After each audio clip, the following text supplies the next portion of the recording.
Until recently, if someone wished to install a rooftop solar connection in India, they would face numerous approvals before searching for a reliable installer, with huge expense before any reward from clean energy. From January 2024, this was set to change, with the government streamlining the approvals process, making it easier for people to claim subsidies, with a $9 billion fund announced to encourage such installations so that India may reach its clean energy target.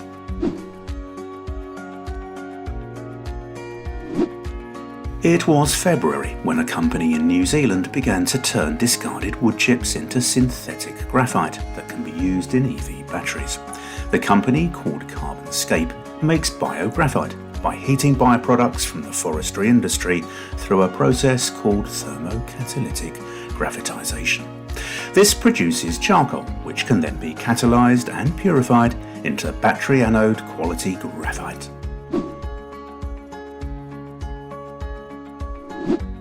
It was March when a flock of finches, the birds famously studied by Charles Darwin in his theory of evolution, were reintroduced into an area of the Galapagos Islands. Since 2023, experts had been working to eradicate introduced species, which have caused the disappearance of numerous native species, clearing the way for ecological restoration.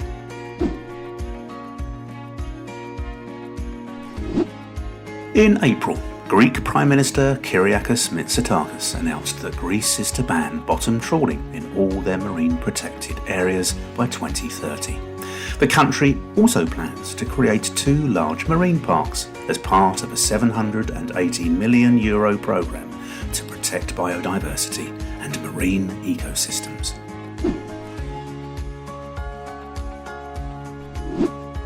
EU countries generated an estimated 7 million tonnes of textile waste in the year 2020, namely 16 kilograms per person each year. In May, the Czech Republic announced that they would become the leading European nation in tackling rather than contributing to this problem. The Ministry of the Environment announced plans to enforce compulsory textile waste collection from 2025.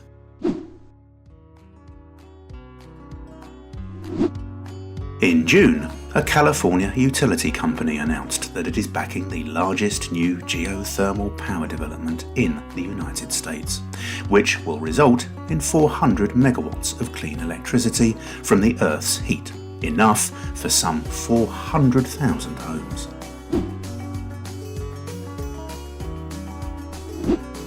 Scientists have developed a new way of tracking polar bears to help us better understand how they cope with disappearing sea ice.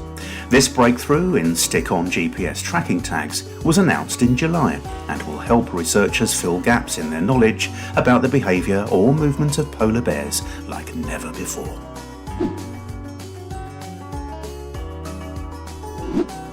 Announced by Prime Minister Luis Montenegro in August, Portugal's Green Rail Pass will cost just €20 a month. The pass will allow passengers to travel on nearly all urban, regional, interregional and inner-city services operated by state-owned rail company Comboios de Portugal.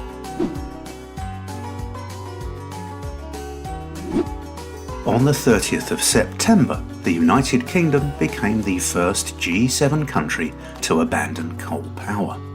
The final coal-powered plant in Ratcliffe-on-Soar in Nottinghamshire was desynced from the grid system at 1500 hours, bringing the United Kingdom's 142-year history of burning coal for electricity to an end.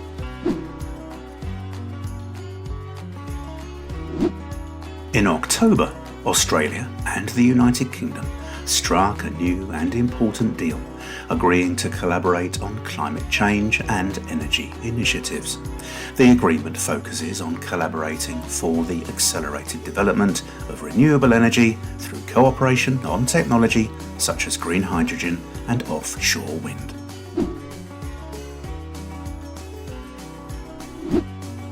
It was November when scientists discovered the world's largest coral in the Solomon Islands. Distinct from a coral reef, which is a collection of coral colonies, this gigantic organism is a network of coral polyps. Measuring 34 metres wide and over 5 metres high, it is longer than the world's biggest mammal, the blue whale.